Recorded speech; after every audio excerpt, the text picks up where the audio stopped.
Tom. I appreciate you mentioning that because sometimes you get a lot of background noise on these things, and so if everybody could keep it muted, that'd be great. And welcome. Thank you all for being here today on our virtual November membership luncheon. My name is Brandon Ruther. For those of you that don't know me, I am with Edward Jones. I'm a financial advisor with an office over on Schutz Road. I am currently serving as the 2020 president of the Chamber Board. And we have a few other board members here today as well. So if you could, maybe everybody take a minute, wave, or show the camera who's who serving on the board this year. We appreciate you being with us today. So, including you, David. Like to take a moment here and also introduce some guests of honor.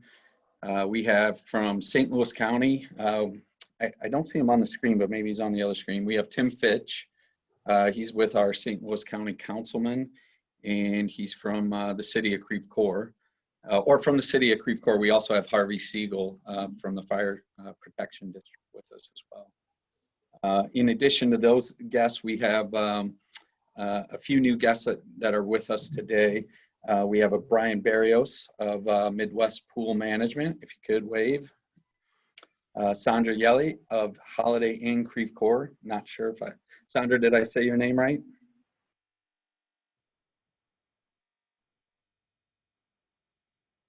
Hopefully. Alan Zemsky of CMT. And we also have today's speaker, Katie Lane. She's with Dale Carnegie of St. Louis. So she's with us as well. So welcome to everybody. We have a couple of new members with us also today, and I was going to kind of turn things over to David Peterson in his car there and let him introduce our ambassadors and introduce the new members as well. Awesome. Thanks, Brandon. You're welcome. First, I'm going to start by introducing our ambassadors and just have you guys wave. We have Dr. Paul Highland with Committed to Health Chiropractic Center and Massage Works. Give a wave. We have Norma Pugh, who most of you met and was talking earlier. Larry Tessler, the great Larry Tessler with Tessler Promotions and St. Louis Wing Company. And Russell Weber of O'Connor Insurance. He's on there too. Hey, Ben, how are you? I'm pleased to introduce a couple new members today. First, we have Beth and Steve. Is it Charbonnet? Yep. Beth, is that right? Yes, that is right. It's like Chardonnay, the wine. So you did very well. Charbonnet, awesome. Yes. Charbonnet with Show Me Custom Signs. Mm-hmm. And obviously you're unmuted, so you get 1 minute to talk about your business. So tell us about yourself. Oh, great. I've seen some of you. Thank you so much, and good afternoon, everyone. My name is Beth, and I'm the owner of Show Me Custom Signs. We're a full service sign company, and lots of people say, what are signs? It's everything from exterior to interior to monument signs and even vehicle graphics. It's apparent that now more than ever, it's really important to have good signage so that businesses stay busy and continue to grow. So from consultation to completion, we can do the whole gamut. We do design, production, and install. We're really passionate about what we do, and we would love to help anyone with the chance to help them with their signage so they can continue to grow their business. And we look at your business comprehensively so that we are matching what you're trying to brand.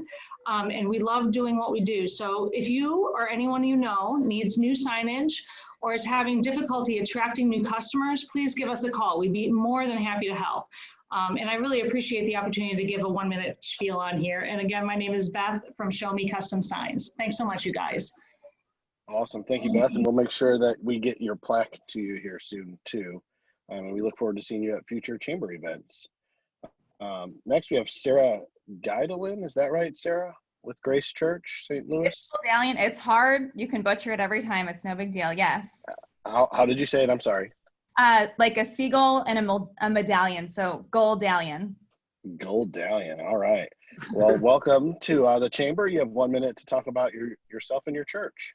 Good. Well, good morning. My name is Sarah Goldalion, and I am from Grace Church STL, and we are really excited to be part of the Creve Coeur-Olivette Chamber. Grace Church STL, it's a non-denominational church that was founded by our senior pastor, Ron Tucker, in 1978. We're located on Creve Coeur Mill Road next to Pattonville High School up on the hill. You might see our three crosses in the sky if you're commuting back and forth from the airport. We are open and we're having live services honoring the social distancing and the capacity directives from the county, but we still have plenty of space because we can actually have 3,000 per service. So we want to invite you to our church live or online. Services are Saturday at 6, Sundays at 9 and 11, and Wednesdays at 7. So one quick note, I grew up at Grace Church, and I've been in television and advertising for 20 years. And a couple of years ago, Pastor Ron asked me to come here and to serve. And I just have to say, it's a wonderful place. If you're a business owner, we offer free counseling as well as support groups online and live as well. So please feel free to hop in any way you're comfortable. More info at gracestl.org. Awesome. Well, thank you, Sarah. It's great to meet you and have you here as part of our chamber. And we look forward to seeing you also at future chamber events. So welcome to both you and Beth. And now I'm going to introduce or have Tom Lancia, I think most people know him, our executive director, give some announcements. So you're up, Tom. All right. Yes. Thanks, David. I just want to give you a couple updates about what's going on in the chamber. So welcome to all of our new members and guests that are with us today. Just one, I want to do a shout out thank yous just to everyone who took a part in our trivia night. It was the first time we ever went virtual with it. We also had some people in person. I think we had a lot of fun. We had some great, like I said, we had some great sponsors with that. We also had some great people who donated items to our online auction. It was the first time we ever did that as well. I just really thank you all for doing that. It's a great support of one another, but obviously it also helps us as a chamber. Also want to just thank all those who went to the Economic Outlook breakfast as well. Hopefully you all had a good time. It was the first time we ever did that event with, we did it with 8 other chambers, just being strong together. And obviously, and we got some, honest outlooks for the future. And so just thank everybody for being a part of those. I also want to make you aware of a new group that we're a part of with this chamber. We started talking with the Kaufman Fund. We're doing Vet Connect. So every third Friday of every month, if you are a veteran or if you know, or if your business can bring any benefits to a veteran, this would be a great opportunity for you to come. They actually have one tomorrow at 9 o'clock in the morning. They're meeting Zoom for this week. When they're not meeting on Zoom, they're meeting at the American Legion there, right off Olive behind Bristol's, I believe. So it's just a great networking event. It's a great way for maybe even if you're looking to hire a veteran or offer them benefits, that's a great way to do it. We also have our It's Just Networking groups. So if you've never been a part of those, you're welcome to be a guest to one of them. It's Just Networking 2 meets on the first Thursday of every month. And our It's Just Networking 1 meets the third Tuesday of every month in the morning. So, and we have our coffee connections every, on the second Friday of every month. Just due to the new restrictions, next month will be virtual. We'll be over, and we were going to go to Brentwood Travel, but we're going to be going over to Zoom. So just invite you to register and join us for that. And then our luncheons are always the third Thursday of every month. And just always we want to just encourage you to put that on your calendar and to join us. We'll keep you updated as what we can do if we're going to be in person or virtual. And last, I just want to remind you to, take advantage of your opportunities to advertise through the chamber. I do have a Shop Dine Local page that I'll post some things up there for free for you. But we also have our Chamber Chatter emails. Make sure you're getting those every Monday. But you can pay for ads on those emails. You can also, we have our digital billboard. And right now people are getting a really great deal with our billboard. You could just spend, for like $125, you're getting 150 flips a day on that billboard there on Page and Lindbergh. So just a great way to, and obviously it's nice and social distance. As people drive by, they can see how to patronize your business. So just with that though, just know that the chamber is here to support you. And if you ever have any questions about anything, or if there's an event that you would like to see happen through the chamber, or you're looking for a committee or a group to be a part of and you just don't know where you fit, I just encourage you to reach out to me, to reach out to one of our ambassadors or board members, and love to share with you some ways you can get involved. And with that, though, I know we all want to jump in and hear from Katie. So I'm going to pass this on back over to Brandon. So. Yeah, thank you, Tom. Great job. I appreciate all the updates. And one thing I didn't hear if you mentioned it, but we had a lot of folks at our October luncheon, and we talked a little bit about the success of our annual golf tournament, and just wanted to thank everybody that was involved, and also our sponsors for that event as well, because it was one of our best turnouts ever, and a lot of golfers. We had a great day, and the sponsorship was awesome. So appreciate the support and people coming out. And anyway, lots of ways to get involved. Tom mentioned it. Reach out to myself or him if you're interested. Also wanted to pass on, I know David mentioned it, but just wanted to say thank you to both Beth and Sarah for joining us and being a part of our membership and being new members with us. So thank you for being here. And as Tom said, everybody's anticipating Katie here, so we'll go ahead and get started with Katie. Katie Lane started with Dale Carnegie St. Louis in 2008, helping business develop strong leadership cultures. And I can tell you that Dale Carnegie has helped me in my leadership development directly with Edward Jones. And Edward Jones, the company, does a lot with Dale Carnegie as well. So that's what she does. She quickly became a certified trainer with them. She's expanded her skill set. She's now leading the St. Louis delivery team, and she's responsible for ensuring high quality training experiences for clients. Her ability to balance rigor, fun, efficiency are what creates growing and engaged delivery teams in St. Louis. And we're excited to hear from her. Katie started her career with Dale Carnegie. After spending some time in physician recruiting, she was pulled back to Dale Carnegie, mainly because she has a passion for helping others develop themselves. Her passion guides her, and it's what really drives her success. And so help me welcome Katie. Katie, please take over if you can unmute yourself. Thanks, Brandon. Appreciate it. Thanks to you and to Tom for the warm welcome, and nice to see so many faces. I was working with a group earlier about their virtual presence and their familiarity and comfort level with being on camera. And that does not seem to be an issue for any of you. Everybody came in on camera and was really excited to get going. So thank you for being here. Excited to spend part of the afternoon with you. We are going to get started, and the way that we're going to get started is by taking a quick poll, and we are going to actually use our cell phones. So if we want to go ahead and pull out our cell phone, and yes, we're asking you to pull out your cell phone and get on it in a Zoom meeting, right? We talk about that as a distraction, but we're going to actually do this. So grab your phone, and there are some instructions there on the screen. You will just open up a blank text message, and the number you're going to text to is 22333. And what you're going to text to that number is Katie Lane, all caps, 120. And then you should be entered into a poll.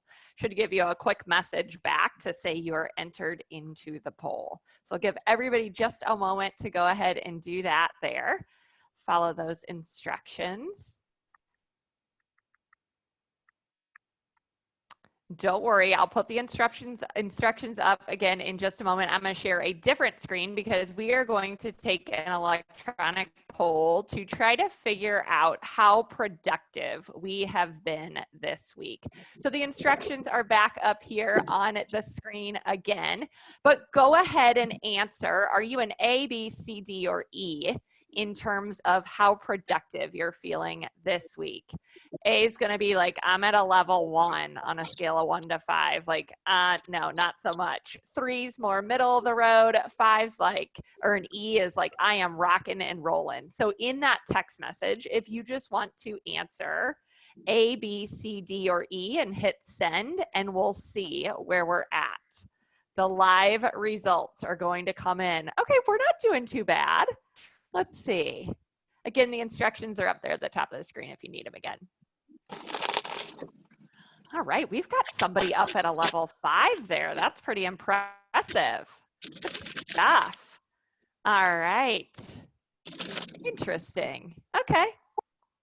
So we're doing pretty good as a group on a scale of 1 to 5. The bulk of us are up at that 4 level, like operating maybe at an 80%.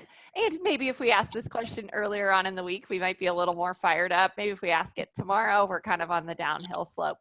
Wherever we fell, we know that there's definitely some challenges with our virtual working, and that is what we are going to talk about today. So thank you again for being here. I'm going to go ahead and stop sharing that and get the screen share going on our PowerPoint slide again. So there is a phrase that we are all probably absolutely sick of hearing, and that phrase is the new normal. The new normal. I see some people smiling there. Everybody's like, yes, we know that phrase. We've heard it time and time again, right? It's the new normal, but that is our reality for many of us. We've been working virtually since March, and some of us may have had to transition back and forth a few times, and this new normal is really exhausting. Normal for us is working virtually, and that's our reality. When we think about how our world has shifted or changed, I'm going to read you a couple of statistics here. There was a study done by an organization called Talent Lift, and they found that pre-COVID, only about 7% of employees worked from home on a regular basis. So again, pre-COVID, only about 7% of people worked from home on a regular basis, worked remotely. The Society of Human Resources Management, which you may or may not have heard of, did a study after COVID happened, and they found that 64% of US employees are now working from home on a regular basis. So we went from 7 to 64. So things are definitely changing for us, and we know that's the new normal or our new reality for so much more of this. How does that impact our topic today? Well, things have, and he's the founder of Icon Office Solutions, and his name is Michael Altschuler, and he has a quote. He says, "The bad news is that time flies. The good news is you're the pilot." And isn't that so true? We're going to try to figure out how we can do a better job of piloting and figuring out how we can best use our time, specifically in this virtual world.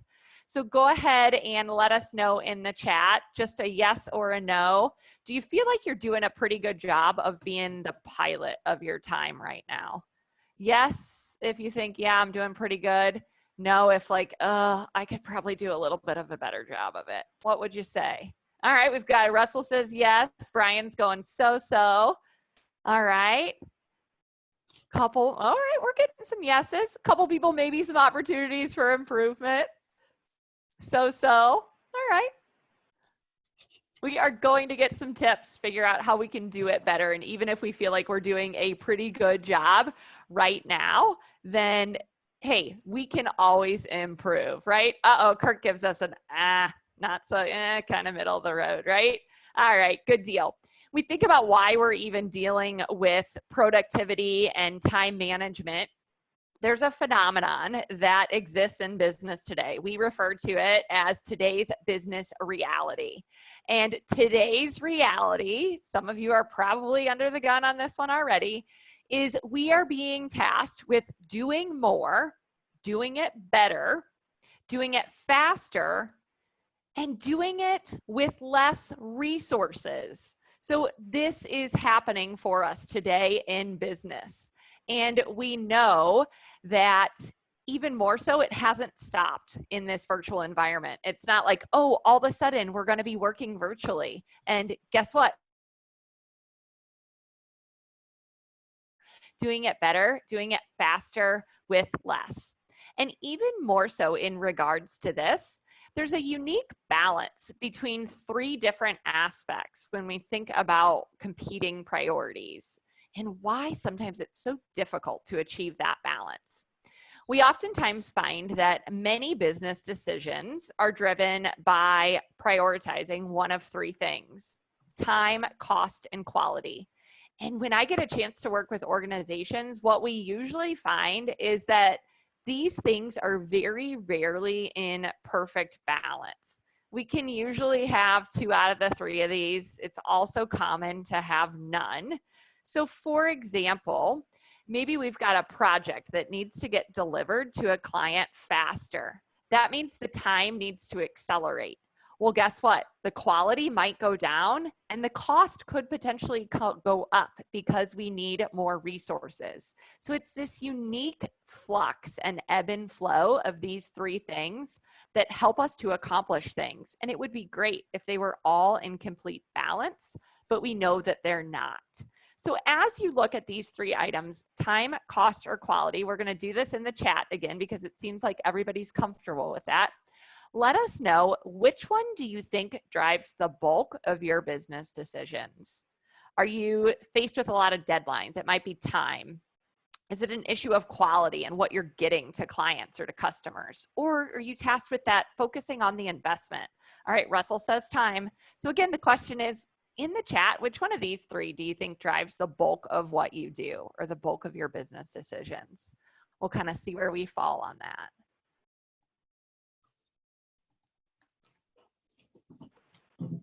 Time, quality. Again, there's not necessarily right or wrong. We're just kind of seeing where the group is falling on this. All right, we've got some time, quality. All right, interesting stuff. When we start to kind of elevate our thinking and recognize that, oh my gosh, I can't have all of these 3 things in complete balance, we can kind of level set a little bit and take a step back and maybe calm down a little bit. It is just very difficult though. And when we think about what happened in March and all of us being tasked with working virtually, these things all got skewed even further, the time, cost, and quality, because we are doing things very differently than the way that we already did. And change is hard. And if you are a Will Ferrell fan and you've seen the movie Anchorman, I think he said it best when he says, well, that escalated quickly. If you've ever seen that movie, basically we all went from working in our office to maybe we had hours notice or even a day or two's notice of, oh my gosh, now I've got to pack up all of my stuff and go back home or work from this new environment that's not set up. And so it's really challenging for us. When we think about prioritization and uncovering where our time is spent, we're going to look at some statistics and some figures on time, and then we're going to do an activity that will hopefully be helpful in us determining where our time is actually spent on any given day. So thinking about statistics of time, and you're probably familiar with some of these, but there are 168 hours in a week. That's all we get. There's no more, no less. Some of us may feel like we use them a little bit better than others, or some weeks we may reflect back and go, I did a really good job of managing those 168 hours. Other weeks, maybe not so much, but we can't just go through and grab a few more or Amazon Prime a couple more hours in our week. We all get the same amount. It's figuring out how to use them effectively.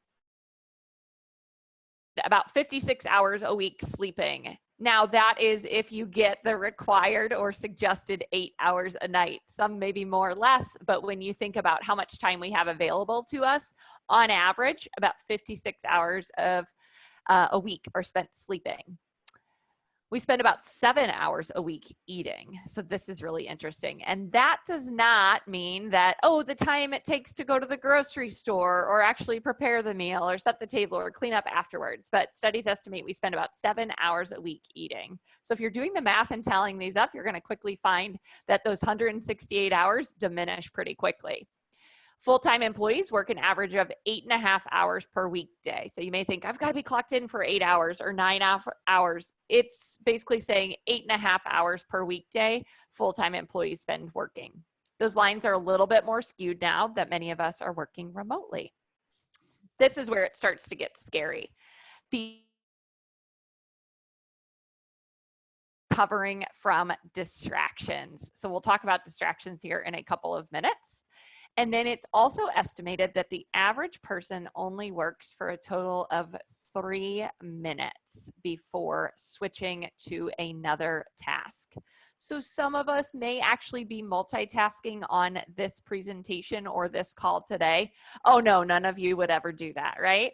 But it's estimated that we only spend about 3 minutes before switching to another task. And what we know from research is that our brains can't things that we can do at the same time, but that gear switching that a lot of us like to refer to as multitasking, not necessarily a thing. Then let's look at one more statistic. On average, it's estimated that we spend 3 hours and 15 minutes a day, which equates to 49.4 days per year on our phones.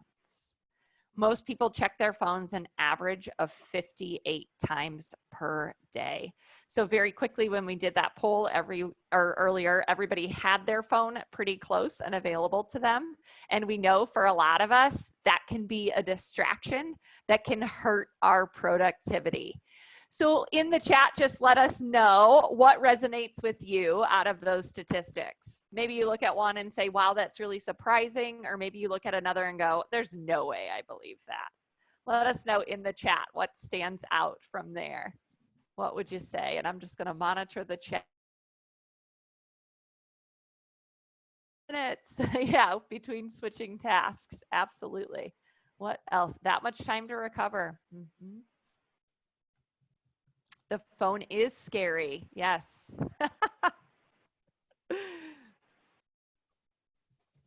3 minutes, also recovering. Yeah. 3 hours a day on the phone seems low. So this was done actually before COVID and work from home. And I think now that we probably have less face-to-face interaction, that phone usage has probably increased. Does eating count as multitasking? All right, so some of these statistics are resonating with us. Absolutely. So where in the world do we actually spend our time? Let's start to talk about it. So grab a piece of paper. It can just be a blank sheet of paper. It can be a piece of notebook paper, whatever it is. Grab a sheet of paper and something to write with. And I'm going to put 1 minute on my phone because it's nearby me. I'm going to put 1 minute on the clock. And your task in that 1 minute is going to be to capture and generate a list of everything that you do during your workday. Now, let's be honest. Again, we're working from home, so I took a break earlier and walked my dogs, or maybe we stopped to get a cup of coffee, but whatever it is, let's see how much stuff we can get on the paper. I'm going to put 1 minute on the clock. Go for it.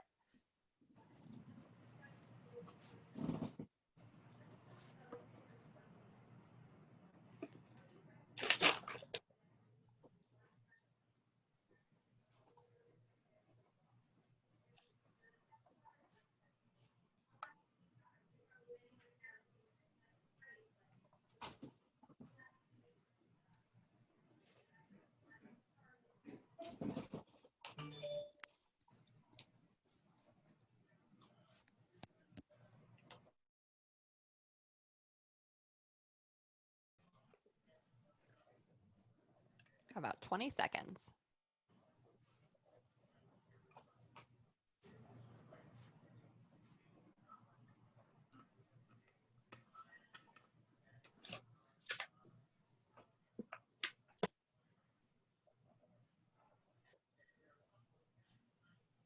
All right, pens down. We know that's not an accurate amount of time to give everybody to capture what they actually accomplish in a workday, but let's go ahead and get some ideas going in the chat. What are some of the things we wrote down? Just to add an idea in there.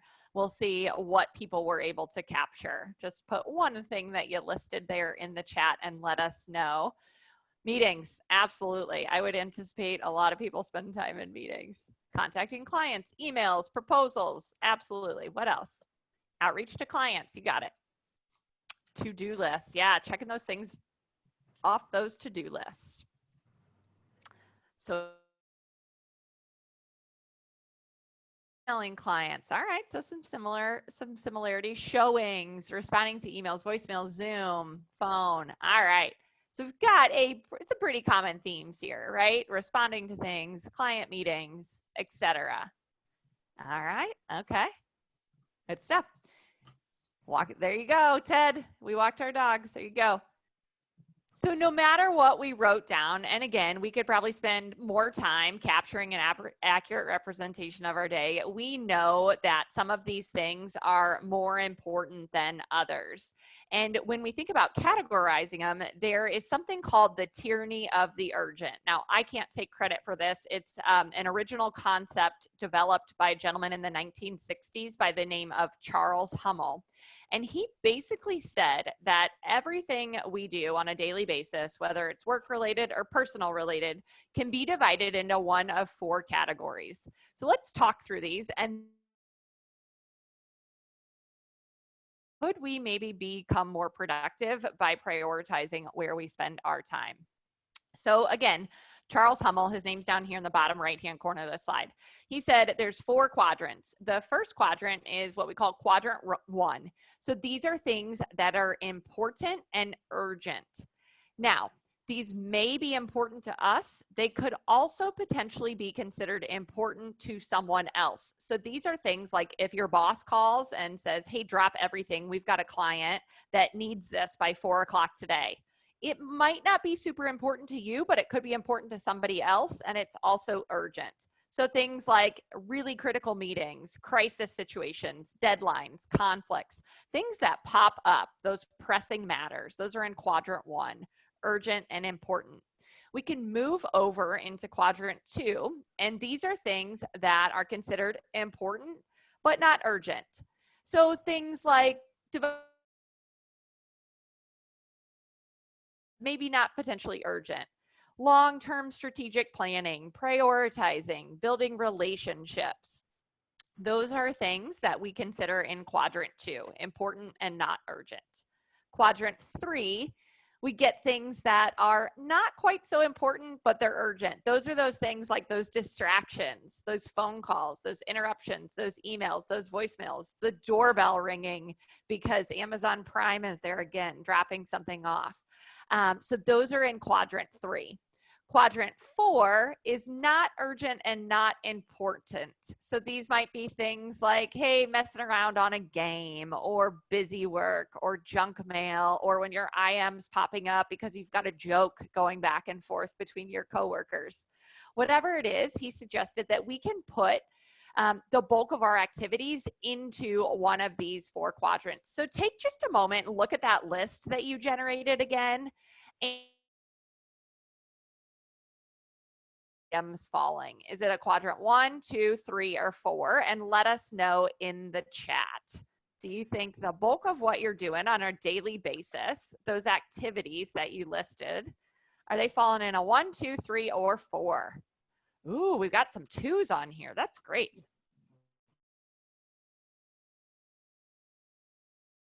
All right. Got a 3 up there, a 1. A 1 and a 3. Okay. 1 and a 2. Interesting. So studies suggest, using this tyranny of the urgent concept, that the bulk of the workforce spends their time in quadrants 1, the important and urgent things, or the not important and urgent things. So urgent is the key word there. It's also suggested that the quality work, some of the like bigger picture, important, real quality work is done in quadrant 2. And unfortunately, that's what gets crowded out. Charles Hummel said when he developed this concept that the biggest danger is letting the urgent crowd out the important. And isn't that a great message to remind ourselves of, like letting the urgent crowd out the important? We've got to make sure that we're still focused on the important work. So how do we do that? We know that it's difficult to do. When we think about those distractions and those things that might pop up as being urgent, here is some additional information on distractions. The average person gets 1 interruption every 8 minutes, or approximately 7 in an hour, or 50 to 60 per day. So again, whether it's that instant message popping up, a kid needing help on their Zoom, first grade, whatever it is, 50 to 60 interruptions per day. The average interruption takes 5 minutes, totaling about 4 hours or 50% of the average workday. Pretty crazy. 80% of those interruptions are typically rated as little or no value, which suggests that we are creating approximately 3 hours of wasted time per day. No wonder we feel like we are super overwhelmed because we have got a lack of time based on these. And when we think about distractions, they're everywhere, right? They're popping up everywhere. So what in the world do we do about these things? We do about these things being more aware of them and figuring out what we can do. We're going to look at a concept called time robbers, and then we're going to look at some actual tips for best practices for time management and productivity. Time. They're those things that come in and rob our time. So as you look at this list, again, let us know in the chat, which one of these do you recognize as taking up some of your time? Which of these look like, oh yeah, that happens to me for sure. Social visiting, probably not so much because most of us are working at home and people are not just stopping by our cube or our office door. What do you recognize from this list of time robbers? Telephone interruptions, you bet. Russell says just most of them. I recognize most of them. Walk-ins, yeah.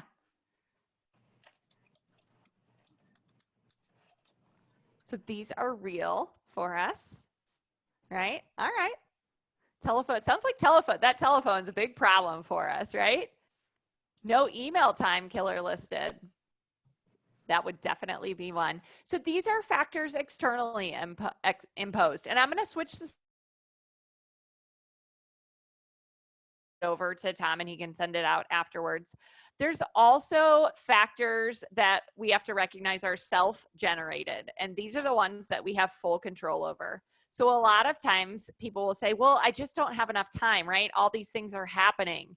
When in reality, we have to look at our own selves and figure out what can we do in order to be most efficient and effective. These factors that are self-generated are the ones that we can try to do better at. Things like procrastination, figuring out how to delegate more, plan a little bit better, try to figure out, prioritize, and be responsible for certain things. Lack of motivation. So those time robbers, we can't always control those external ones, but we can control the internal ones.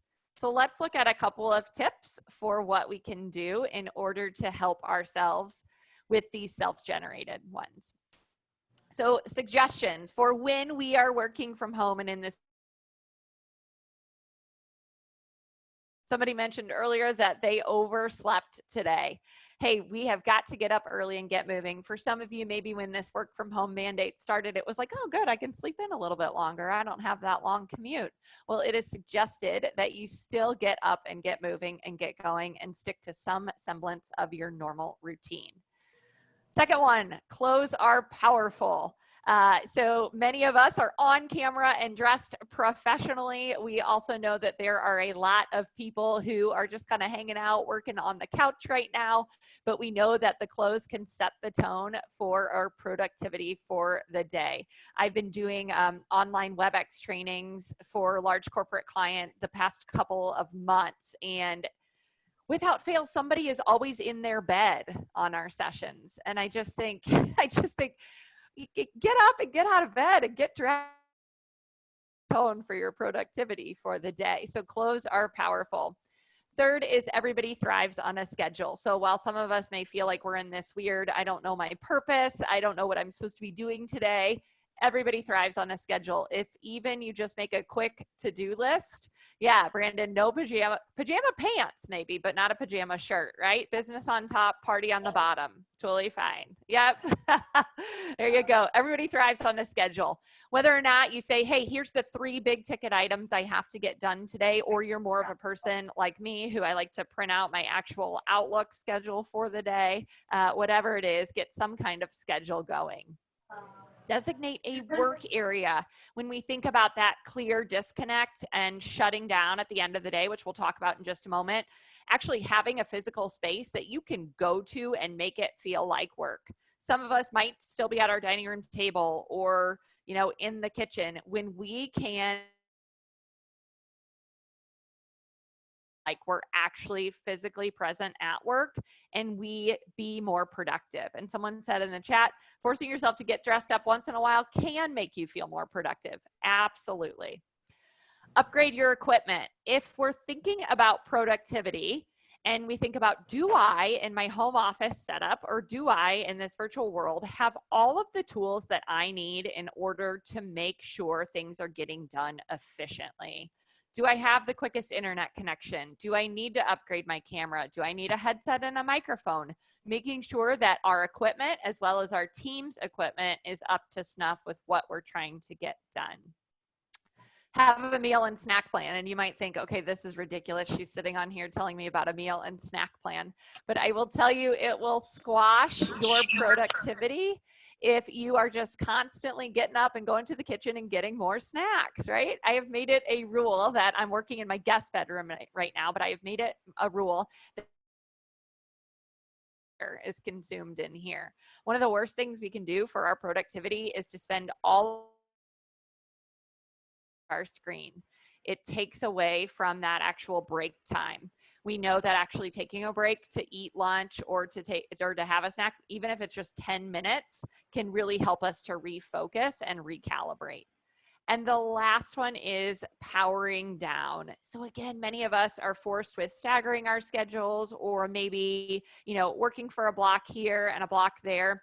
At the end of the day, to make sure that we're actually shutting things down and having that separation between work and home. And I know it can be hard, and I guarantee you I have to constantly remind myself of these things. Studies are showing now that when people are working from home over the past few months, they are actually logging more hours and feeling more stressed than if they were in the office. And so what we're seeing in the business world is people actually becoming burnt out even more so. So making sure that we power down can be. Chat just by the number. Which one of these do you think you can do a better job of? Which one can you challenge yourself to say, hey, I think I'm going to give that one a try, or I think I'm going to be more intentional and focus on that one. Yeah, I'm number 7 also, for sure. All right, a couple people need a schedule. All right.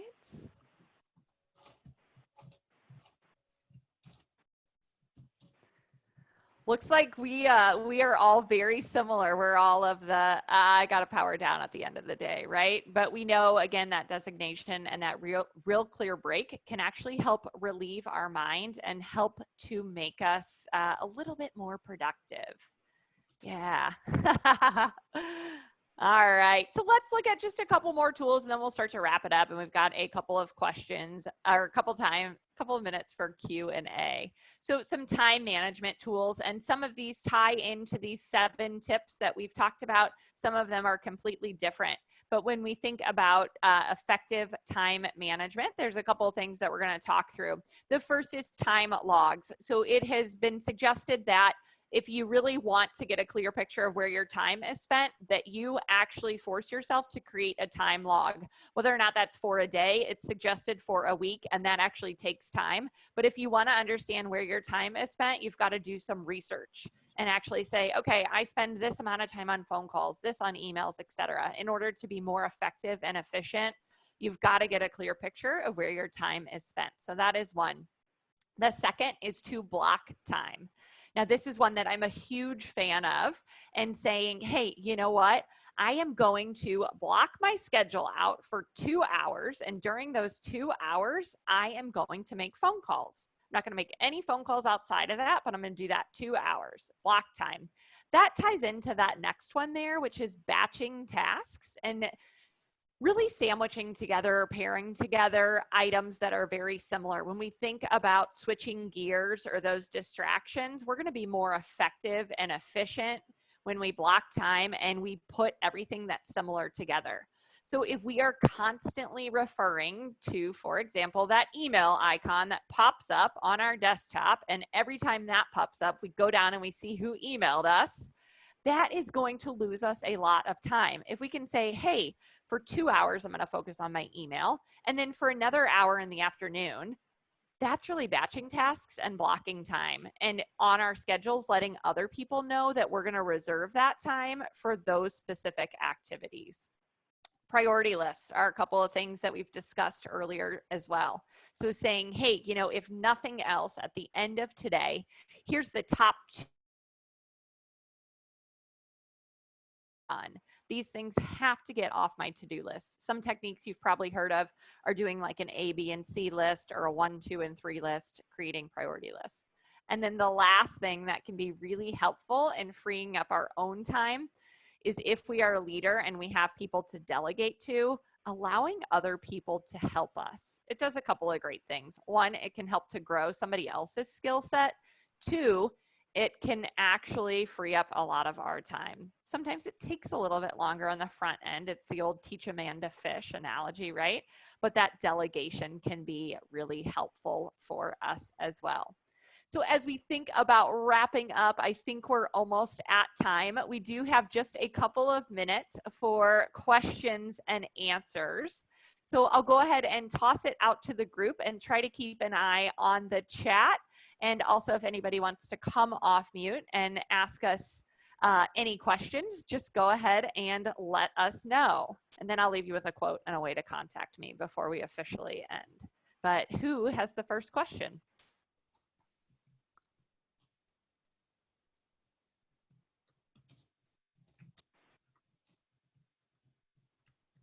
I've got a question. Something that I've been thinking about recently is something I read about is having productive distractions. It's basically that you can't avoid being distracted, but you can try to influence where you go when you go off task. So you can basically have like 2 productive things that you're juggling. And when you leave the one that's your main focus, you go to something else that's also productive instead of the internet. I haven't really implemented this yet, but I've been thinking about it, I guess. Yeah, thanks, Brian. That's a nice technique, and thanks for bringing that up. So it's basically saying, hey, if I'm going to get distracted, it's going to be by something that's also going to lead me to be productive, right? So versus getting distracted with a game or something else, we're going to say, okay, my distraction is going to be reading this marketing email from the Creve Coeur Chamber, right? Or my distraction is going to be reaching out to network to somebody. Yeah, that's one. And along those lines too, also using reward systems for ourselves to say, hey, when I'm done getting through these emails, then I'm going to set a timer and give myself 5 minutes on social media. Or, hey, you know, when I get through my top 3 things, then I'm going to go out and take a walk. So really just more channeling and managing that procrastination or those distractions definitely could be helpful. Thanks. Who's got the next question? All right, Ted says, what's the biggest challenge for people in general? I would say those distractions. Those are the ones, and in this tech-focused world, we all probably, when we're working virtually, are required in some semblance to be plugged in or dialed in, right? And so we don't have a choice. Those distractions are there. But again, it's figuring out how to manage them or marking yourself as unavailable. I know my team knows we have access to everybody's calendar. If I'm really serious about something, I'll block time. And after I block the time, I'll say, do not schedule anything else in capital letters. And they know that's their cue. Like, don't mess with me during that time. Like, that's not going to happen. So being serious about holding yourself to those boundaries too. I do not know much about digital task apps. That would be something I'd have to look into. But again, you know, somebody else might be able to offer insight into that. I personally don't have any that I use, but that could be definitely something to look in. Okay, Sarah said Asana is good. Okay. For project and task management. Trello's another one I know for project management that people have used before. Yeah.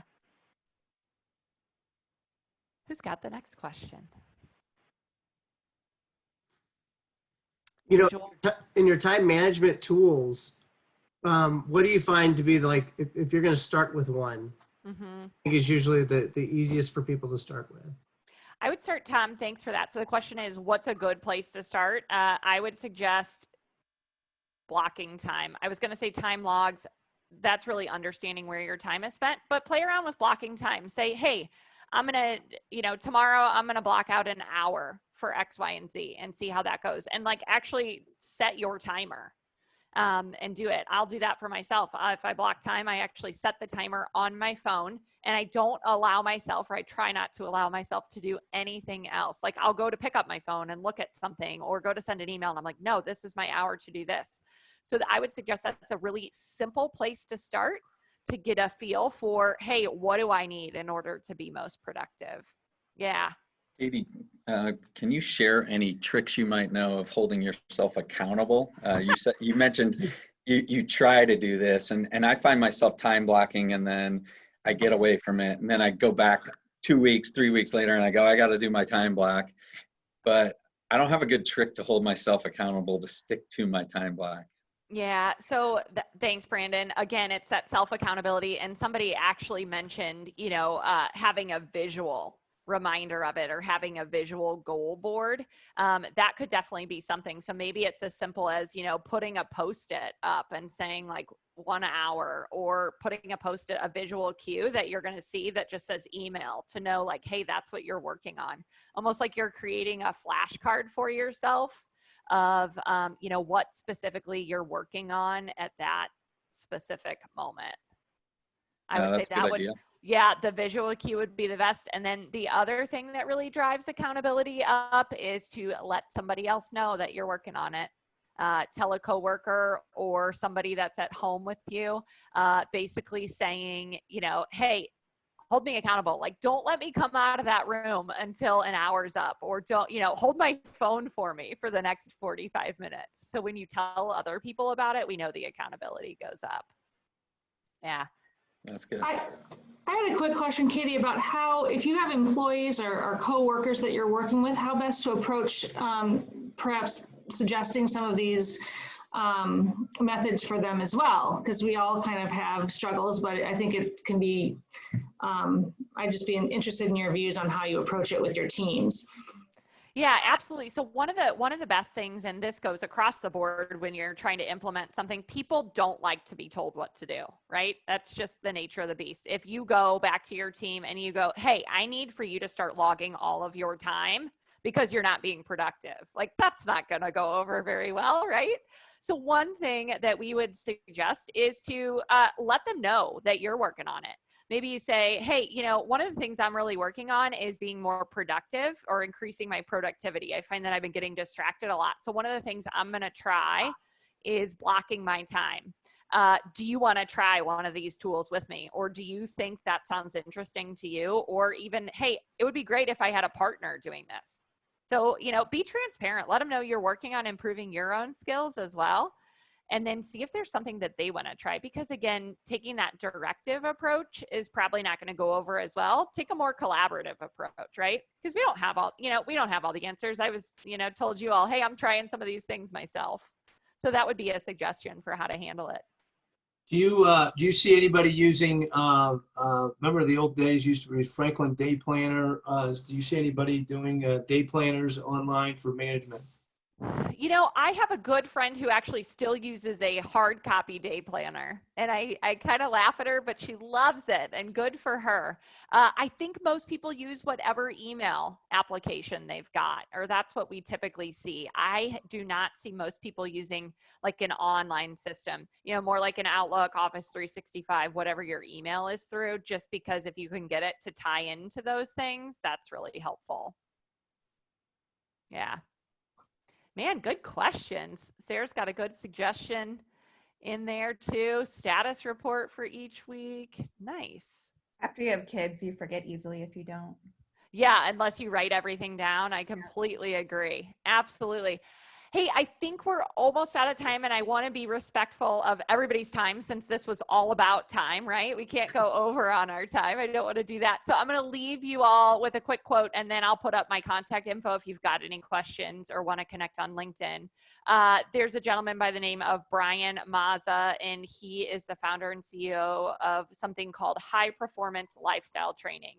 And he says, focus on having small wins in your day-to-day that will 100% lead to massive victories. So sometimes when we look at our days, we might get frustrated and go, oh, I didn't get that big project done.